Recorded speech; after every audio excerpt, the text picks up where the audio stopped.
We are gathered here to honor the life of Thane Kreos. Thane touched each of our lives in different ways. The Counselor knew him as a hero.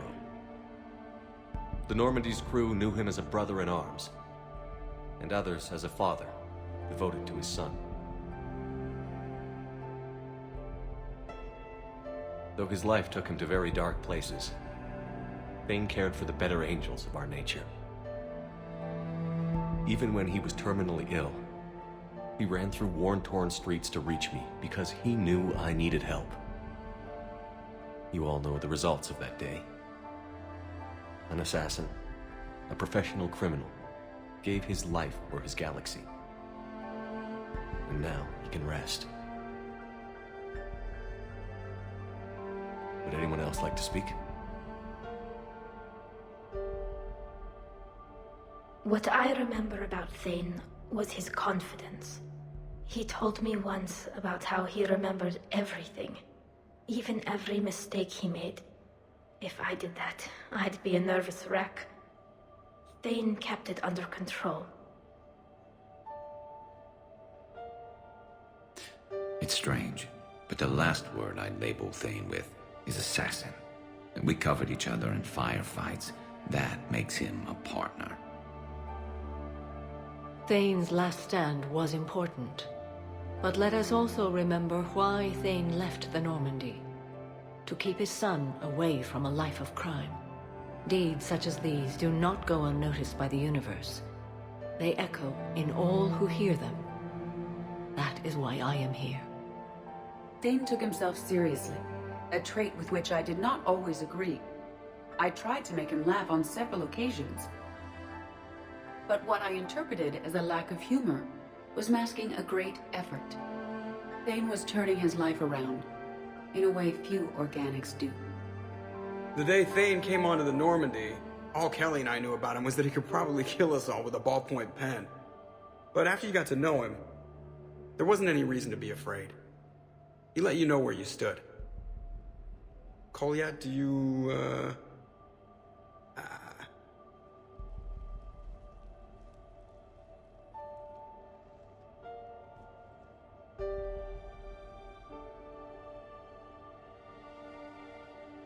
When I was little, I thought my father had it all figured out.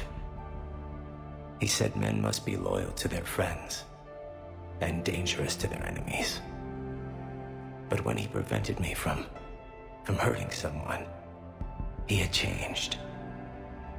He said enemies and ego are not as important as loved ones. I didn't want to hear it. I was lost. I called him a hypocrite in 1,000 different ways. Said that he was going soft. Now, I think maybe he did have it all figured out. That's all I can say. If anyone would like to continue, we'll be here. Looks like people are starting to clear out. Commander, thank you for holding this event. In time, it will be a good memory. I don't know if I'll be as philosophical about it. It's still kind of raw. I understand. If you will excuse me, I should take this opportunity to speak with the Counselor. About what? He is feeling grateful, and I want to point out there are some Solarian biologists who need funding. If anyone would be able to create a breakthrough in the treatment of Keppel syndrome, it would be them. If you need someone to hold the Counselor's feet to a fire, I'm there. I appreciate the offer, but Counselor Valorn has recently orated about funding science during wartime. My odds are good. Oh, before I go, I was organizing my father's possessions, and I came upon copies of video messages he tried to send you. I sent them to your extranet address. I hope they help, more than they hurt. Until we meet again, Commander.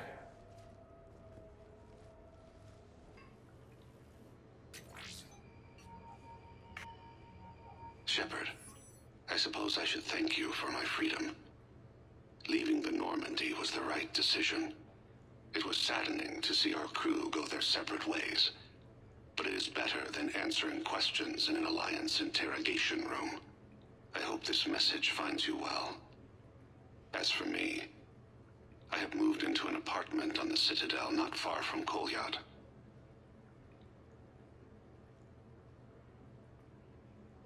I think the first attack I had frightened him. I will spare you the details. It seemed very dramatic at the time, but in comparison to the Omega Relay, it was a child's game. In any case, good luck getting the Alliance to listen to you. Let's keep in touch.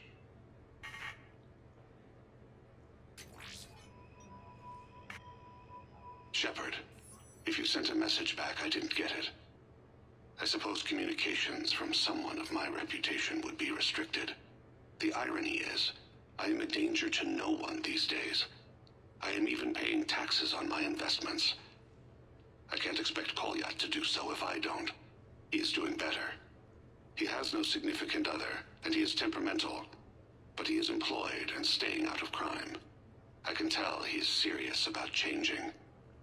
It has cost him more than a few friends. Send something back if you can, Shepard. I can only learn so much from news reports about you. I have tried a false identity to try to get this message through to you. We'll see if it works. I have good news and bad. The good news is that Kolyat and I took a few days to visit Earth. Light the shade of her eyes. Shrill sound of chirping stops. I scan the ground. See two tiny bodies locked by claws. Excuse me. As I was saying, we saw a beautiful sunset in New Mexico, and a scorpion eating a cricket.